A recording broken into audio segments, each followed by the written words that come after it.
A few weeks ago, I had the honor and the pleasure of doing a presentation on behalf of IIL on grateful leadership for ATD New York Metro Chapter, their special interest group. And one of the exercises we did during the presentation was what I call the knock your socks off exercise, where you acknowledge somebody from your past or your present in your career that you have not had the opportunity to deeply, generously acknowledge and really want to. And John Winter was one of the people who stepped forth to read his afterwards, and the whole room was moved by it, and I've asked him to share the story with us. So John, thank you for being willing to do that. Thank you, Judy, and welcome. Yeah, it's several years ago now. I mean, when I say several, I'm talking 15, maybe 20 years ago now. Okay, let me just stop you right there, because that's phenomenal. When I ask people to remember or think of somebody, a lot of people think of somebody they know right now, their boss, or sometimes it's their first boss or an executive assistant that they really are grateful to. But you're going back 20 years, and this is still alive in you, which is phenomenal. Yeah, I still remember it. Yes. You remember it, and you're moved by it. Yes. So continue. Yeah, and I've not been living and working in the US for very long because I come from the UK. And the company I was working for, one of the senior directors there, with executive directors in fact, had a way of kind of acknowledging people when they performed well. And what he did was he would give a person a bar of chocolate. It doesn't sound very exciting or elaborate, but it was a pretty hefty, chunky bar of chocolate. And it had a special foil wrapper. And they were known as Catella bars because the director concerned was name was Ron Catella.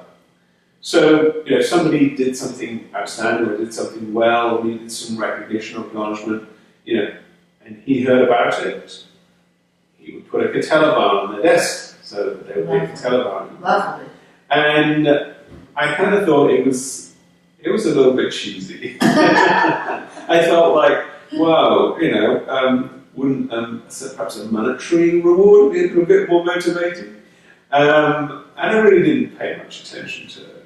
It was something that I thought, oh, he likes to do that, and so, And did the people around who got those bars seem very pleased with them? Oh, they did, yes. Yeah, that was the puzzling thing to me coming from the UK, where, we sometimes think that in the US it can be a little bit rah-rah, and a little bit insincere in that respect. So that sounds very country bad, but that was just a little bit of a mindset I came in probably. And one day I found myself on a project that lasted probably a good 4 or 5 months. And it was a significant project to bring about quite a big change in the organisation. And the team that I was on, the senior sponsor for the project team was Ron Catella. Very good sponsor, did an excellent job in helping us, and was a gatekeeper and an evangelist and everything else that we needed. And subsequently the project concluded successfully. And about 2 weeks to 3 weeks after, I walked into my office one morning, and there on my desk was a Catella bar. Oh. So I thought, oh yes, here comes the chocolate. But actually, underneath the bar was an envelope, a white envelope, and just a plain white envelope with my name on it. And so I opened the envelope, and in it was this very nice card, this plain white card, and on the note, on the card, was a handwritten note of gratitude from him. And that's kind of what stuck with me. The chocolate, it was nice, it was very good chocolate, I ate it, of course. But the note was something that I kept for many, many years. And I understood then why people valued these chocolate bars, the Catella bars, so much. It wasn't necessarily the chocolate, but it was the thought and behind it and the personalization of the thank you and the acknowledgement in the note. and that he took the trouble to hand Oh write. yes, handwritten. No, it was not just sitting at a keyboard. No. Did we have keyboards then? Oh yes, yes we did. Yeah, we actually had computers then. So Yes. yeah, no, yeah, but it was that personal, very personal touch, Oh, very heartfelt, that's very beautiful. meaningful. Now, I haven't asked you, have you found a way to get this acknowledgement to Ron Cattell?